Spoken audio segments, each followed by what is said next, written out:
world that moves faster every day, where distraction is constant, certainty is rare, and many of us feel disconnected from ourselves, from others, from meaning, an ancient path still speaks.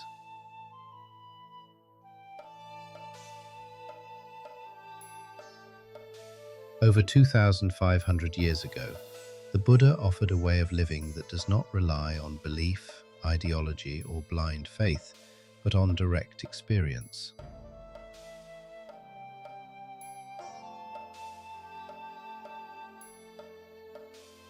This path is known as the Noble Eightfold Path. It is not a set of commandments, nor a rigid moral code, and it is not a ladder to escape life. It is a living path, a way of seeing, acting, and being that leads to freedom from suffering and the awakening of wisdom and compassion, and, ultimately, liberation.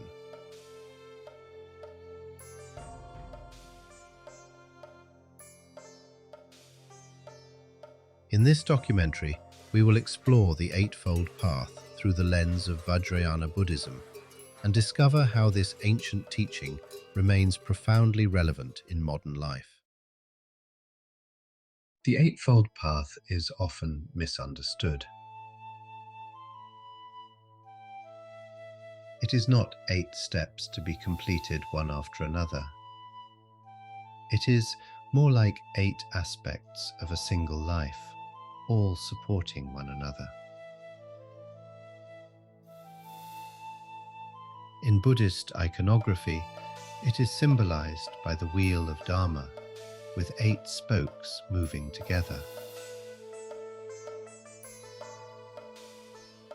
In Vajrayana, we understand the path not as something we gradually build, but as something that reveals what is already present. Enlightenment is not imported from somewhere else. The path clears away what obscures our innate wisdom. Traditionally, the Eightfold Path is divided into 3 trainings: wisdom, ethical conduct, and meditative discipline.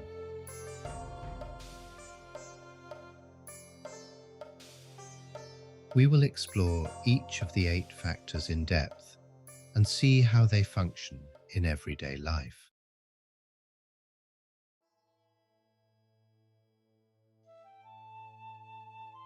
Right view is the foundation of the entire path. It doesn't mean just adopting a philosophy, rather seeing reality as it is, rather than as we wish it to be. In Buddhism, this begins with understanding, impermanence, suffering, non-self. Everything we cling to changes. Everything we resist creates tension. The solid self we defend is more fluid than we imagine. In Vajrayana, right view goes even further. We are introduced to the nature of mind itself, luminous, empty, and aware. When right view is present, life becomes workable. We stop fighting reality and begin cooperating with it.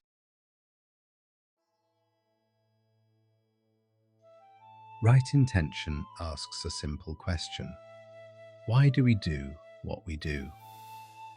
Are our actions driven by grasping, aversion, confusion, or by renunciation, kindness, compassion? In Vajrayana, intention is everything. Before any practice, mantra, meditation, ritual, we generate bodhicitta, the wish that our awakening benefit all beings. Even ordinary actions, working, speaking, creating, become part of the path when guided by this intention.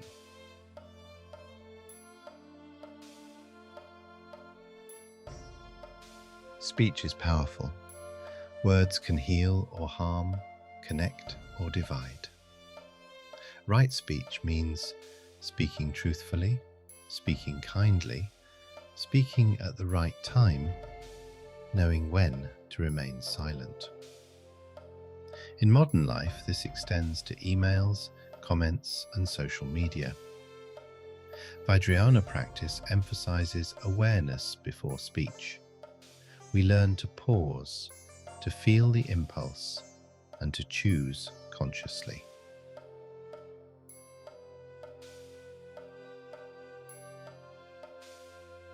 Right action is not about being perfect. It is about reducing harm and increasing benefit. Traditionally, it includes non-violence, honesty, respect for boundaries. In the Tantric Buddhist tradition, we train to see all actions as expressions of our awakened nature, as a meditational Buddha figure. This is a skillful way to develop mindfulness in every moment of our lives, and to uncover the enlightened mind which has been clouded by obscurations. With this method, even small actions, how we walk, how we eat, how we care, become part of our practice and sanctify our daily lives. As the saying goes, when we think like a Buddha, speak like a Buddha, and act like a Buddha, then we are a Buddha.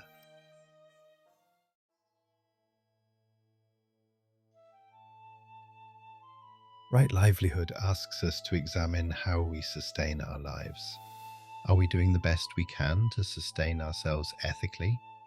Does our work cause harm to ourselves and to others? Does it align with our values as Buddhist practitioners? Does it interfere or obstruct our path to enlightenment? In a complex modern world, this is rarely black and white. Vajrayana emphasizes working with circumstances, bringing awareness, ethics, and compassion into whatever role we occupy, that we might benefit others, reduce suffering, and ultimately lead them to enlightenment.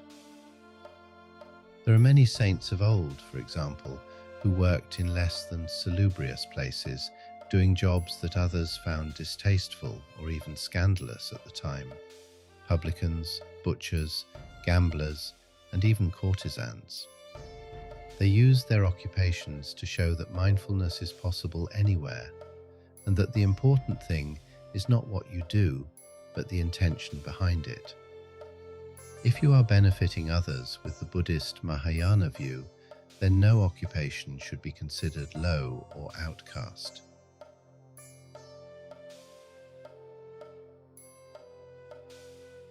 Right effort is not force. Rather, it's steady, compassionate persistence, walking the path to full enlightenment. With right effort, we train ourselves to do a number of things, such as develop wholesome mind states, let go of unwholesome ones, cultivate compassion toward ourselves and others in a healthy, non-judgmental way. In Vajrayana, effort is balanced with devotion and trust. Devotion towards our teachers, who point the way forward and show us how to integrate everything we have learnt into our daily lives, whatever it is that we might do. Trust, because we have seen their qualities and, having practiced according to their instructions, and having experienced how they bear fruit in our practice, we become confident.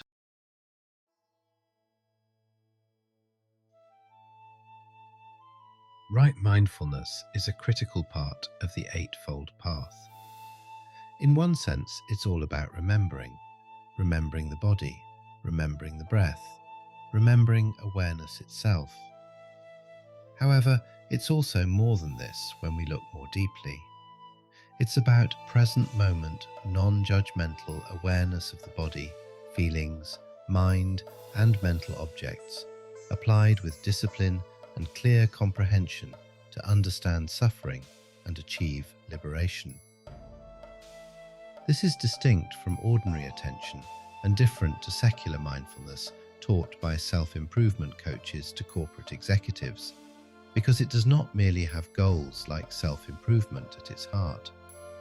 Rather, right mindfulness, from the Buddhist perspective, focuses on seeing what is happening in the mind to abandon clinging, self-reification, and distress, among other unwholesome mind states, as a means to achieve enlightenment. Of course, feelings of peace and happiness arise as a result of right mindfulness, but these are signs of practice rather than the ultimate aim, which is Buddhahood itself. Vajrayana mindfulness includes sacred outlook, seeing oneself as primordially enlightened, and the world and everything we experience as being essentially pure in nature, using methods such as deity yoga.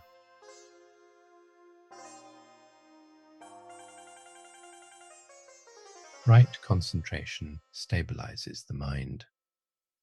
When the mind is steady and focused correctly in a sustained way, following the Buddha's teachings, insight arises naturally, and negative thought patterns and our habitual negative inclinations are uprooted, leaving us more free and leading us further along the path to complete liberation, which is also known as Buddhahood.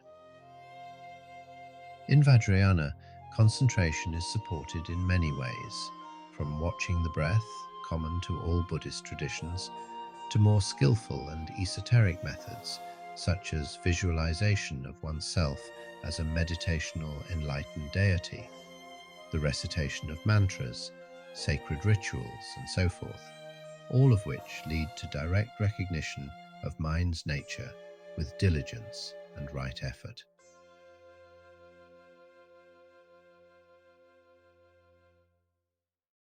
To conclude, the Eightfold Path is not something to finish, it is something to live. In Vajrayana Buddhism, the path and the result are not separate. That is to say, we use methods such as deity yoga to arrive to the point of our origin. We already had enlightened nature, Buddha nature, but this had been obscured by stains accumulated by our unwholesome thoughts, views, and conduct. By employing Vajrayana methods, these stains are gradually removed, and what they obscured is gradually revealed. The Eightfold Path lies behind this, the framework which holds everything together. Each moment of awareness, each act of kindness, each recognition of mind's nature is already an expression of awakening. The path is not elsewhere, but right here, right now. If these teachings speak to you, please like the video. It helps others find it. Subscribe for more Vajrayana perspectives, and I'd love to hear your reflections in the comments.